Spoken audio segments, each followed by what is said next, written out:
Hello, everyone. It's a pleasure being with you. I'm sorry that we're a little late. There were some changes, as you know. The session was supposed to take place yesterday, and we had to make some adjustments. Thank you for your patience. But we're in for a treat. I'm here with two wonderful people that have a lot of experience in the area of funding. I myself am an entrepreneur. My name is Francisco Gomez. I'm founder and CEO of Factum Global. My firm specializes in helping companies expand internationally. So we help from research to strategy to execution, transformation. We assist businesses that are looking to do business, sorry about the redundancy, in other parts of the world. So I have been in this journey of trying to figure out, how do I start a business? How do I fund it? How do I grow it? How do I get revenue? So I'm really excited to talk to them because they're experts, and if I had known them years ago, I probably would have done this in a lot of different ways. So I'm going to let them introduce themselves, but thank you for being here. And Brian, please. Absolutely. Good morning, everyone. My name is Ryan Johnson, and I'm the reason we're late. Don't worry about it. It's me. I take full responsibility for it. It's my fault. But my name is Ryan. I'm from Phoenix, Arizona, is where I'm based out of. I am the founder and senior vice president of an organization we recently started called the National Association of Black Accredited Investors, which is an organization that is designed to connect investors with investors with investment opportunities. And I identified this need as I went on my own investment journey, as I kind of developed through my own career. I serve as in-house counsel and attorney for a tech company. I've been doing that for several years, which I thoroughly enjoy. But at the end of the day, I'm pretty much tired, like many other people, of trading my time and money, and I'm looking to curb that. So I've seen investors, I've seen entrepreneurs, I've seen folks seeking capital from start to finish. And I am happy to share any insights that I'm able to provide. So looking forward to it. Thanks. Thank you. Hello. How we doing right before lunch? We stand in the way of you and lunch. It's a good place to be. My name is Ashli Sims. I'm the managing director of Build in Tulsa. Let me know, have you ever heard of Tulsa, Oklahoma? Have you heard of Black Wall Street? Have you heard of the 1921 race massacre? That is not a response I would have gotten even 5 years ago, which is kind of amazing.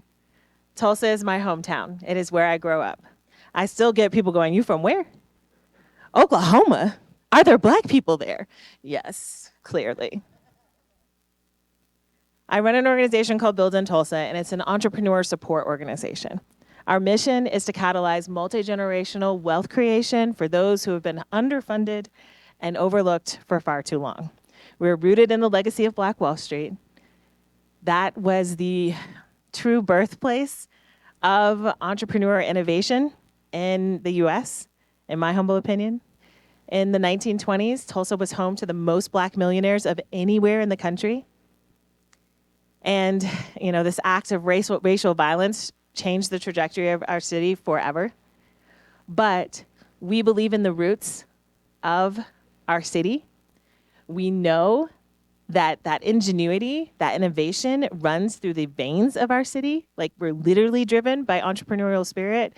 And it's my job to help harness, to help empower and elevate those who have brilliant ideas who just haven't been given a shot. Well, we're done. Thank you for coming. I think that's plenty for us to hear about. I don't know what can top that. So thank you. Thank you. No, in all seriousness, how many of you are business owners? How many of you want to be business owners? Okay, so the majority of the room. Yes, any investors? Yes.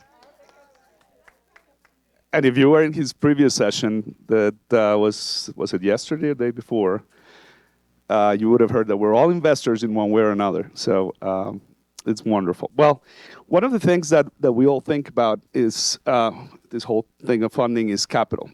And I will confess that when I was starting the business, the only thing I knew about getting money was either making revenue or venture capital. But that's far from true in terms of what's available out there. So I wonder if the two of you could sort of share with us what are the different types of capital, how do we think about it, and how do we go beyond just the whole notion of venture capital? Maybe Ryan, we'll start with you, and then Ashley, we go to you. Yeah, absolutely. Well, it varies. It runs the gamut. Actually, my colleague here is going to tell you, we'll touch base on some of the three main pillars of investment capital that there are out there. Excuse me, I'm sorry. Can you hear me now? All right, perfect. It varies. I mean, one thing that I'll touch on specifically is intellectual capital, which is a strong component of a successful organization. And whether that means bringing someone in on your team to be able to help you, whether that's someone that's sitting on your board, if you have, taken an opportunity to share equity with someone and they are taking a board seat or interest in your organization, and they have that level of expertise that you may need. It also means that just surely investing in the people and the processes and the resources that will help your business. For me, intellectual capital is a huge thing. Expertise, I cannot live with expertise. And folks who are willing to invest their time and their resources outside of money. Money is a big thing, as my other colleague just pointed out.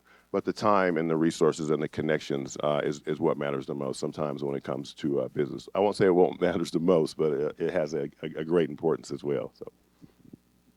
I totally agree with that. I think at Build in Tulsa, we talk a lot about human capital, social capital, and financial capital. So most people want to jump right to the last one, the financial capital. How do I get money for my business?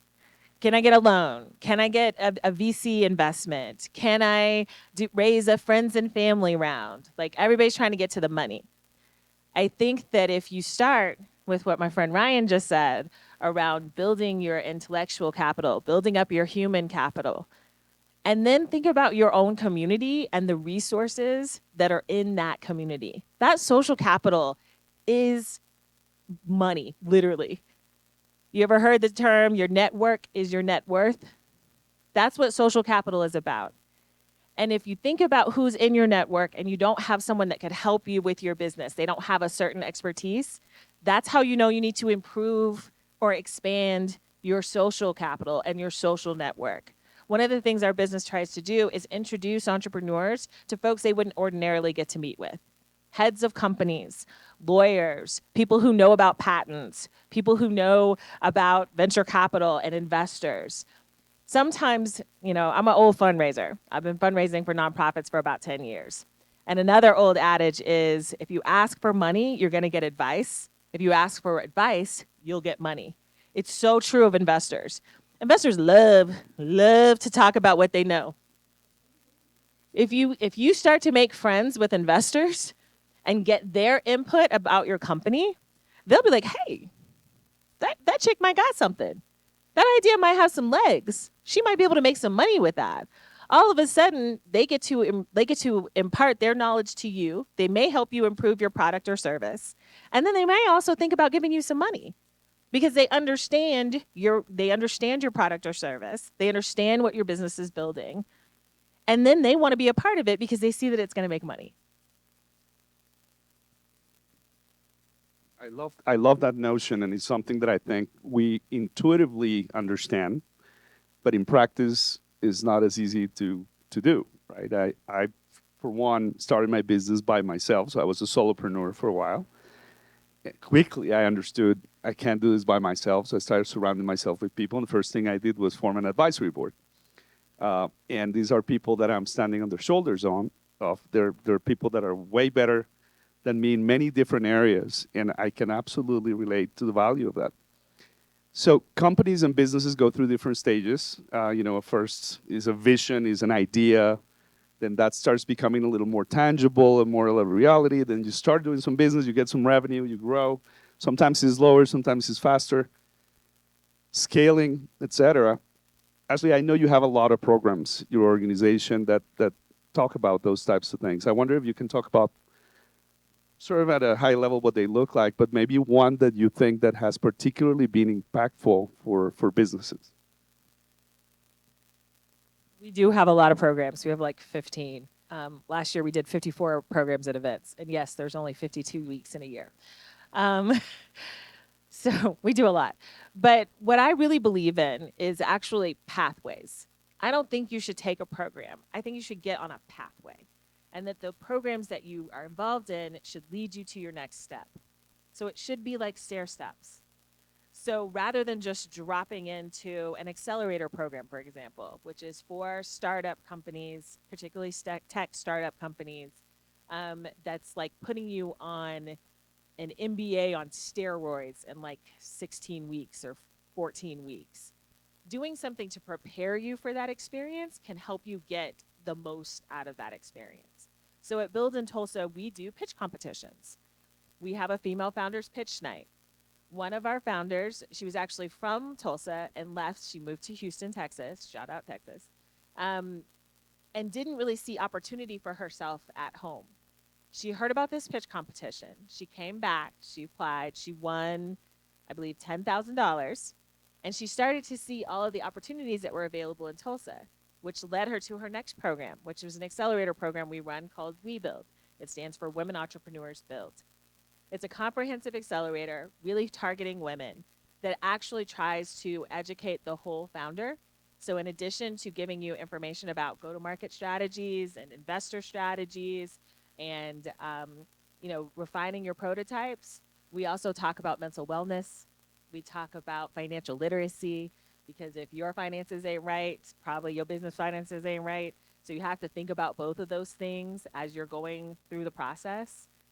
So she won the pitch competition, applied for the accelerator, got in, received another $25,000 and 14 weeks of training, got her prototype finished, got it to town, and started getting customers in Tulsa because of the program.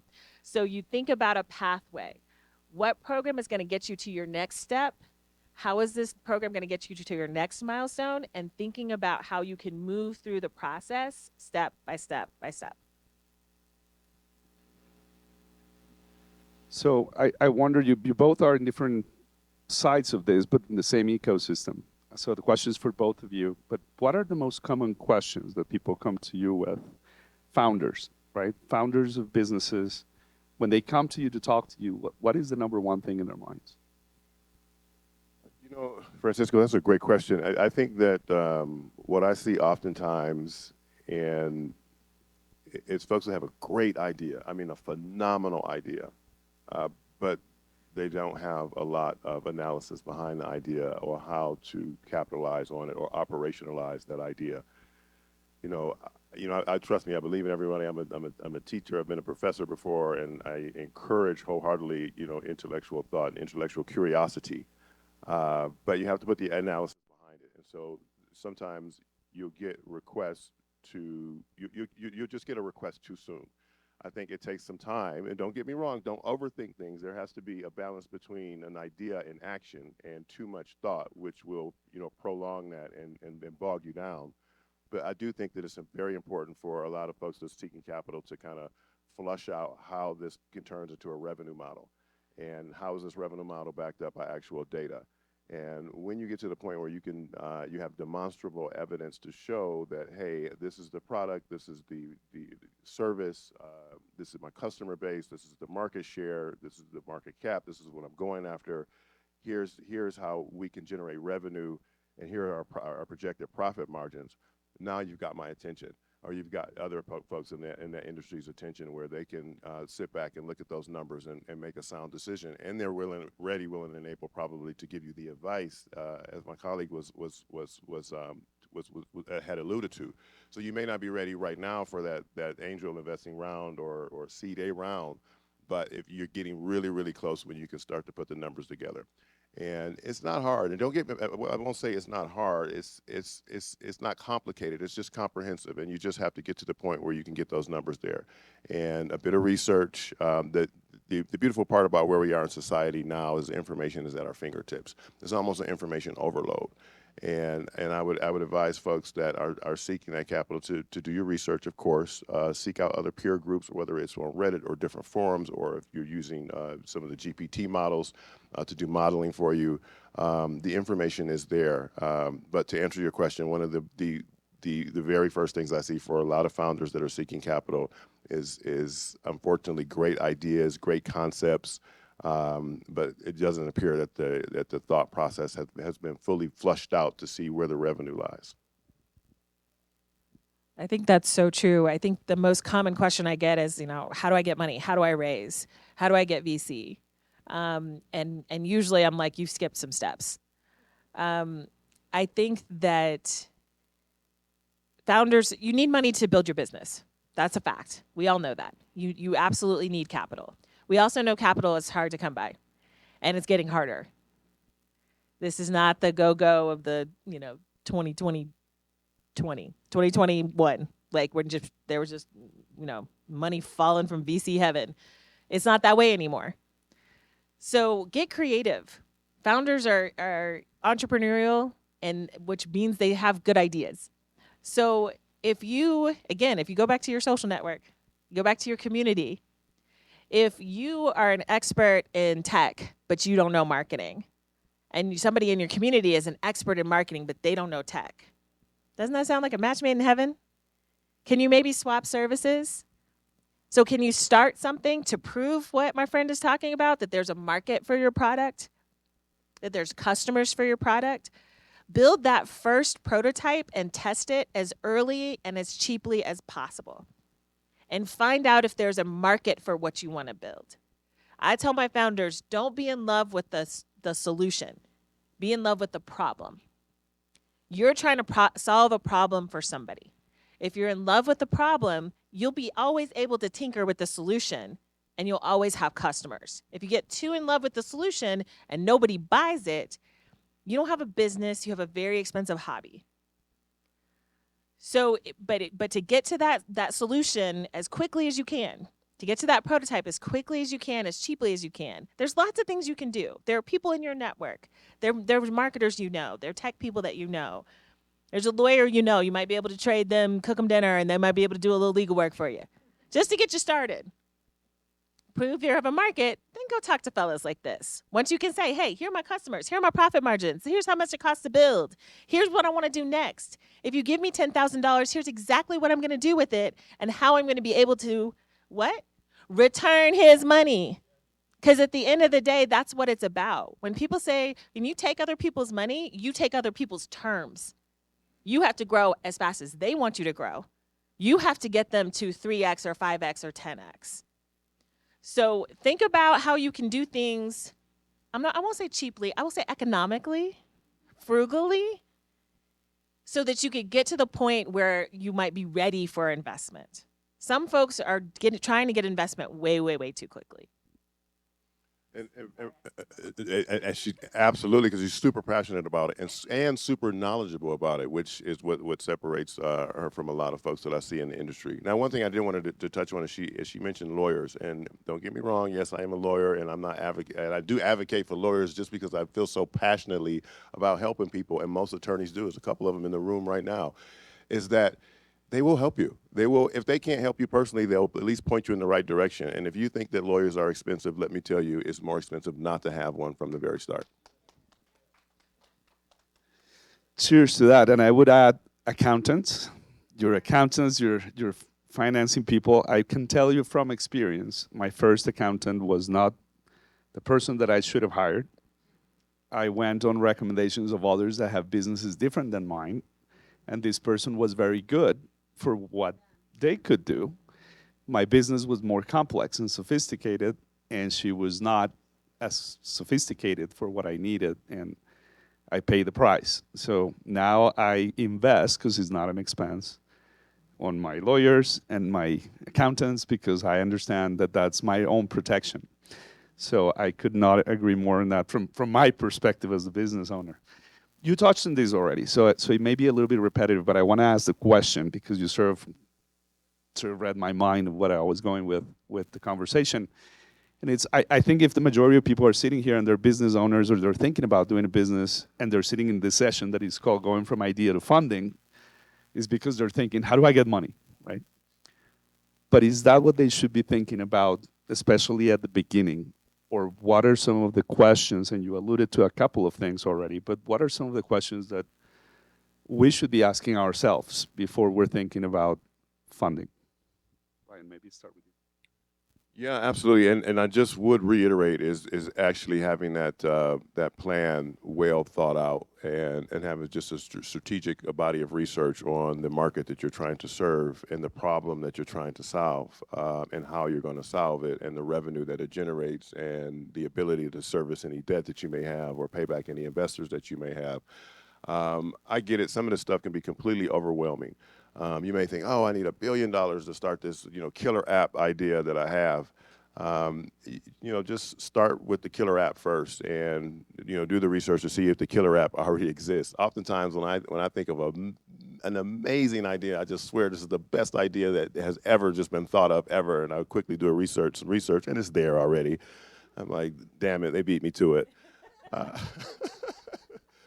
However, you might be able to improve on that product. You may have something that they have not thought about. And sometimes it's a lot easier to partner with somebody than it is to go it alone. And so don't let that discourage you, that if you have an idea or a concept that complements another existing product or another existing idea or concept, to approach that person and talk to them. You just very easily spin up an NDA. You can do that yourself and say, hey, can I meet with you? I've got an opportunity for you that I think will be mutually beneficial for both of us, and let them hear you out. And it may not be something that they want to get involved in. It may be, and you just never know unless you try. And I just want to reiterate to try. That is the very first thing. But you have to make sure you flesh that out. No one's going to do the work for you, unfortunately. You have to do that part yourself, but figuring out what that looks like is the journey in and of itself. I think you have to begin with the end in mind. What do you want to build? Do you want to build, a comfortable side hustle that adds to your main income? Do you want to build the kind of business that you do forever and you leave for the next generation? Do you want to build the kind of business that you could sell for lots of zeros and lots of commas? Do you want to build the kind of business that, IPOs on the stock market? Think about where you want to end up. If you know that this is a passion project and you love it and you want to be able to do it forever, getting VC might not be what you do, because they're looking for the liquidity event. They're looking for, how much can I sell this company for, or how much can I IPO this company for? And they're thinking about rapid growth and scale and profitability. And if that's not where your mind is, then that's not the route of funding that you need to go. If your mind is, I want a comfortable side hustle, or I want a legacy business that I could pass down to future generations, there might be other types of capital that you should look into. Debt capital, free money, grants, pitch competitions, things like that. But if you think, I got this idea, I think it can make me a lot of money, I want to go hard for 5 to 7 years, and then I want to sell big and move on to my next thing. That's really what VC is built for. It's for that kind of idea. So think about where you want to end up, and then kind of map your strategy from there. And then do, like my friend says, do your research. Figure out, what's the market size for this? Who's my ideal customer, and how do I find those folks? Yeah, if I can add to that, I mean, she touched on something that's so important, right? What is starting from the finish point and working your way backwards and reverse engineering, what your objective is. And the exit is basically what she's saying. When it comes to investors, we want to know, what's our exit? Is it going to be an IPO where we sell and it goes public? Or is this something that you're looking for another company to buy out? And I'll give you an example of a good friend of mine who's also a heavy investor. He's a doctor, but he started his own practice. He started a couple of different locations with the sole goal of being bought out by private equity, that he knows private equity are buying up practices left and right. And that was it. No, he's not looking to, start a practice that's going to be in business for 100 years, and his grandkids are going to say, my great-grandfather started this practice. That's never it. Most folks are only in business to, let's let's be real, is to make some money. And yes, if you want to have a legacy business that you pass down from generations and generations, your grandfather's leather making business or something like that. I'm not trying to make light of it, but at the end goal is probably the most important part of it. What are you looking to get out of it? If you are trying to solve world issues or solve a problem or solve social issues, there's nothing wrong with that. We need that, absolutely. But knowing who your audience is when you're looking for funding is probably one of the best things that you can think about. Thank you both. So there's a thing that is very common, particularly in the diaspora, people of color, and is that we typically, not all of us, I'm sure there are some of you who are not in that boat, but we think that we want to own 100% of what we're doing, right? So I want to open a business, I have an idea, I want to do this, and I want to own it. So what would you say to that, and what are other ways to grow, right? So we all heard the cliche phrase of it's better to be owner of 20% of a lot than 100% of nothing. How do you think about that, right? How do you think about that, and what do you recommend to everyone in the room that's thinking about perhaps growing their business or starting a business? How do you structure that thinking and sort of break out of that mental barrier of getting in partnership with people or working with others rather than owning all on your own? Yeah, that is an excellent point, and that is something that you definitely should consider. And I'm sure everyone has heard about the debate between equity and debt, and you probably see this when you watch shows like the Shark Tank. Like, hey, how much percentage of my business do I want to give up? You can solve a lot of the funding problems with just a sheer loan. I think if you are giving equity in your company, that equity should come with those other forms of capital that we talked about, whether that's intellectual capital or having someone that has expertise there. Those are the folks that you want to give equity to that can really, really, really help you scale your business. And they are incentivized to stick around because they are vested in the business in and of itself. So I would be very leery about giving up too much equity too soon, and recognizing, hey, is this something that can be solved with money or capital, or is this something that can be solved with human capital, as we were saying? There's a lot of revenue out here. There's a lot of capital sitting on the sidelines. I know it's starting to dry up. It's not like 2022 where everybody had PPP money to throw around. But what it is now is there's a lot of money that is sitting on the sidelines ready to be deployed. And so the money's there. The money's just looking for a great idea or a great investment opportunity, and the investment opportunity will sell itself. The opportunity sells itself. If it's there, we're there with the capital. If it's not, if you got a little bit more work to do, you've got a little bit more work to do. But be conservative when you're giving up equity initially. Now, if I knew that I'm bringing on a whole host and a whole team of people that can come in and take care of all of my verticals that I have or all of the things that I need to scale this business, then yeah, I'm probably at that point where I'm ready to give up a significant portion of equity and still be a 20% owner, which is significant, by the way, when you're talking about large valuations, if that's the goal. Well, your company is worth a lot of money. $1 billion valuation, right? And what's 20% of a billion? I'd rather have 20% of $1 billion than 80% of $100,000.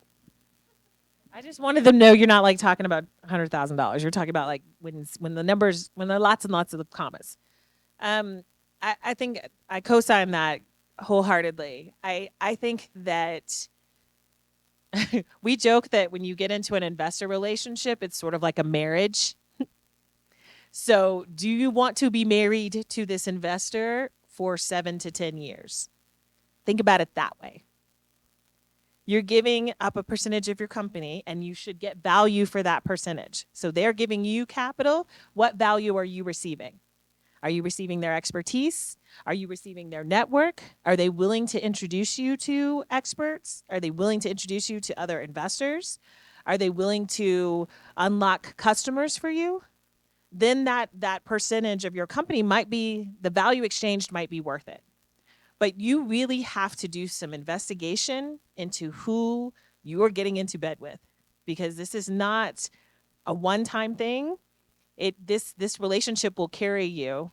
I mean, speaking of the lawyers, this relationship will be with you for a while if you are on the road to exit or a liquidity event. So think about it in those terms. This is a marriage. It's not a one night thing. It's not a one-night stand. And listen, real quick, I can't reiterate enough the separating the debt versus the equity. Debt is good. There is a such thing as good debt if you're utilizing it and capitalizing on the correct way.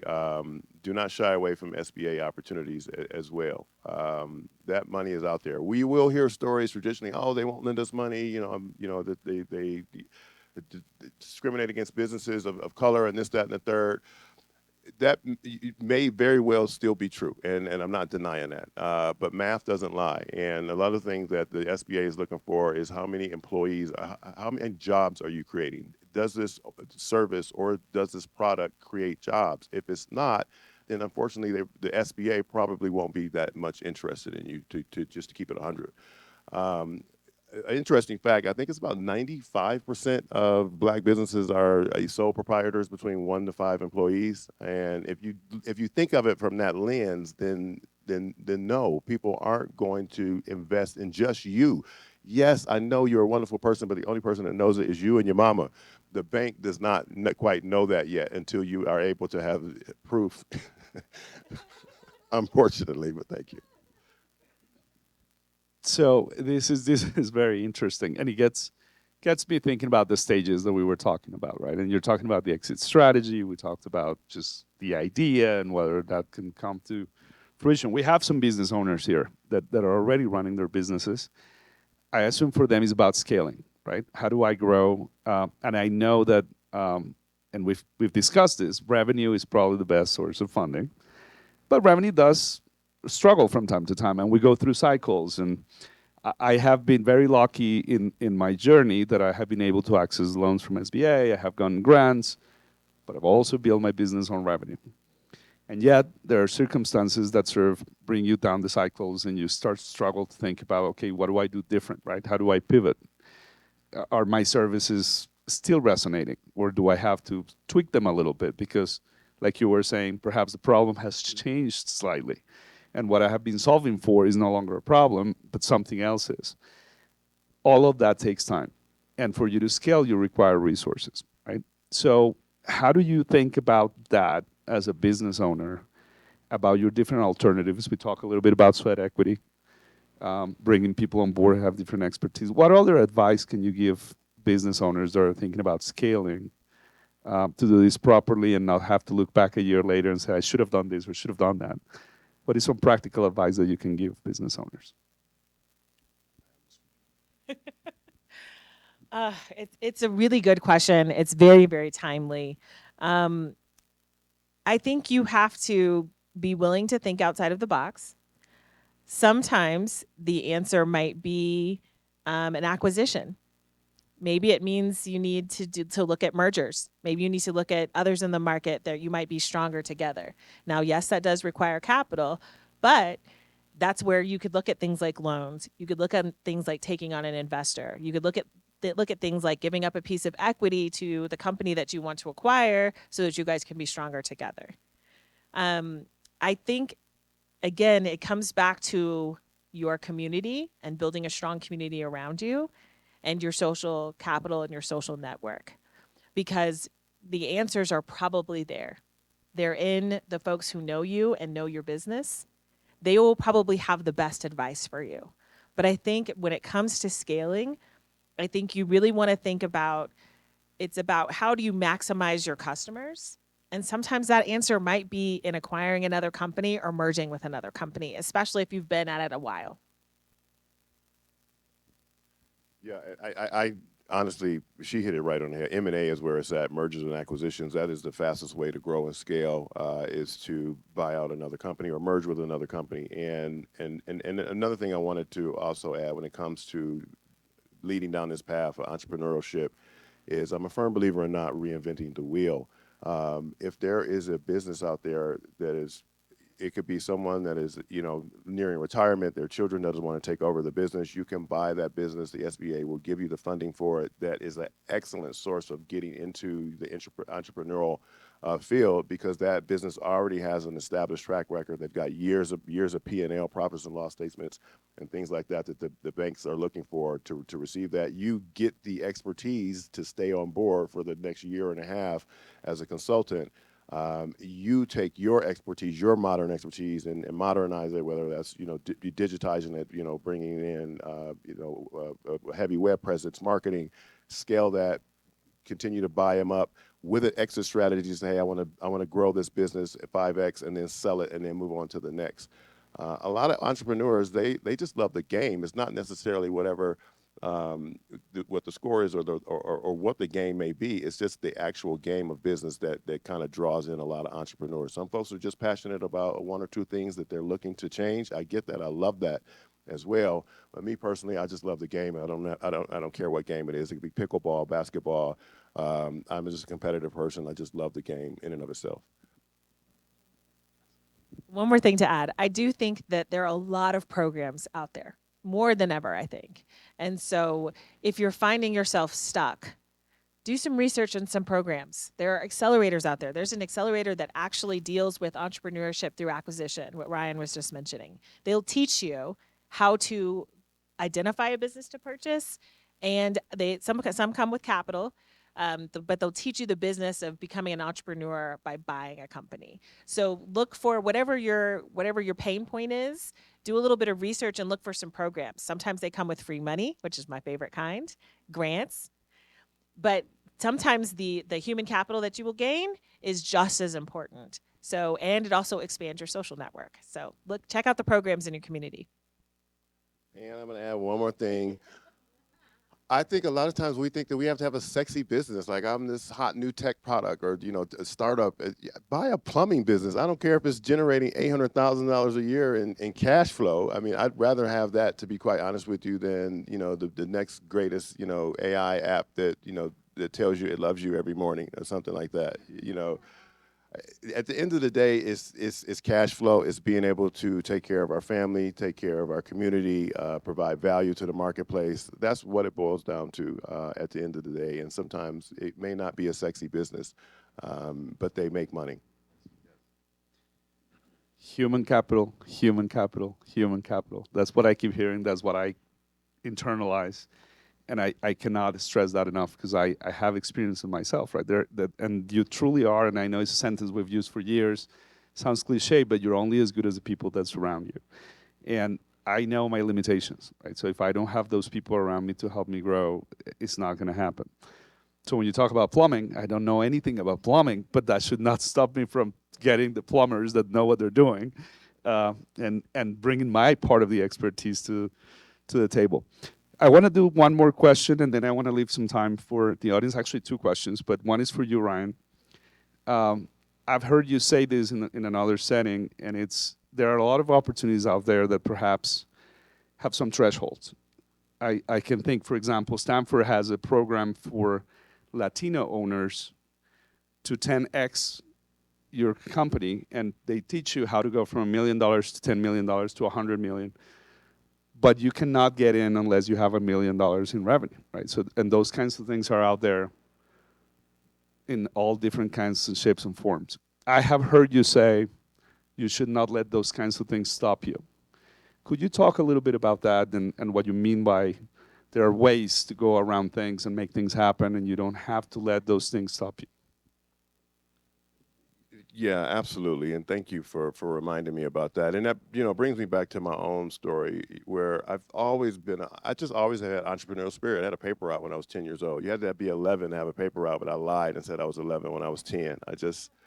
I've just always had that spirit in me, and I think I can think back at, as early as I think 19, 20 years old, where I wanted to open up a franchise. I remember it was Rally's that had first started, and it was phenomenal burgers. I loved it. I was like, hey, I'm gonna open up a Rally's franchise. I've identified this old building. I think that would be great for it, and I did the research and I looked it up and seen what it took to start a franchise for Rally's, and it was maybe $25,000, $35,000 for the franchise fee. But then you needed $500,000 in net worth, excluding your primary residence. And it was done. I was done. I didn't have it. I was done. It would be years later that I realized that those roadblocks are there just to get the people out of the way who aren't serious enough about really wanting to do this. And what he's referring to is the concept that I learned about later is purchasing proof of funds. And so at 19, I could have. I could have went to an organization and paid a percentage to say, hey, I'd like to purchase proof of funds where they deposit $500,000 into my bank account. Then I can go to rallies and show them, hey, here's my proof of funds, here's my bank account. I got my $500,000 sitting in the bank seasoned, and I've also have my $35,000 for my franchise fee. Let's go. So when you see these high numbers and these high thresholds that look like barriers and impediments, there's always, always, always a way around it. You just have to be strategic. They're there to discard the folks who aren't necessarily serious. All right, well, I said last question. So if there's one thing you want the audience to remember as they leave, what would that be? And I'll start with you, Ashli.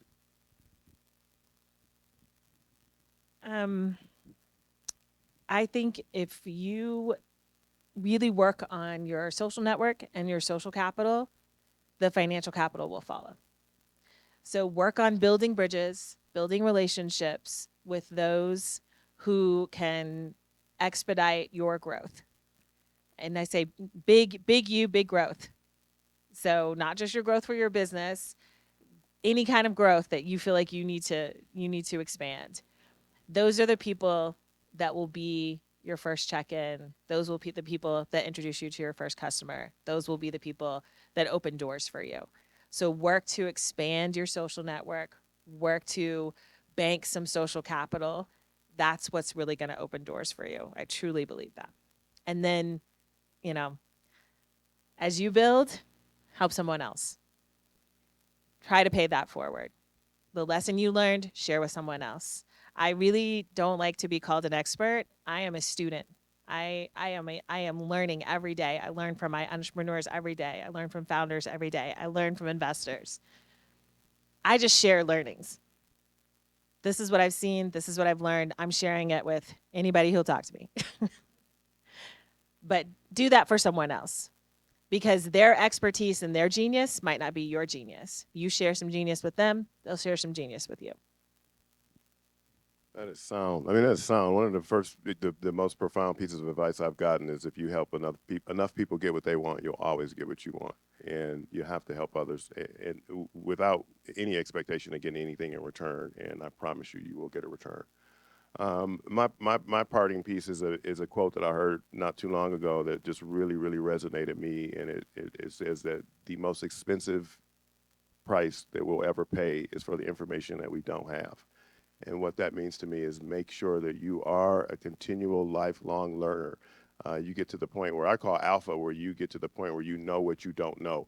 Most of us are at a point where we don't even know what we don't know, and the only thing that's going to get us there is continue to read, continue to do research, stop paying attention to truncated information on TikTok and Instagram and things like that. They're not lying to you. It's just completely out of context.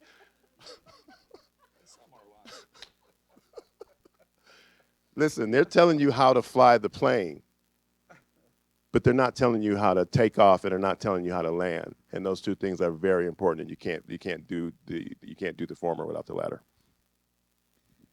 Thank you both for sharing your expertise. And I'm going to remember that for a long, long time. I want to leave some time for the audience. Do we have any questions? Yes.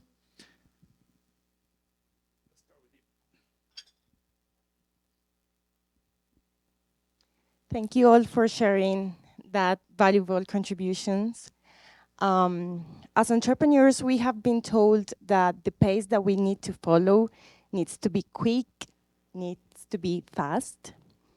And that idea hasn't settled on me like entirely.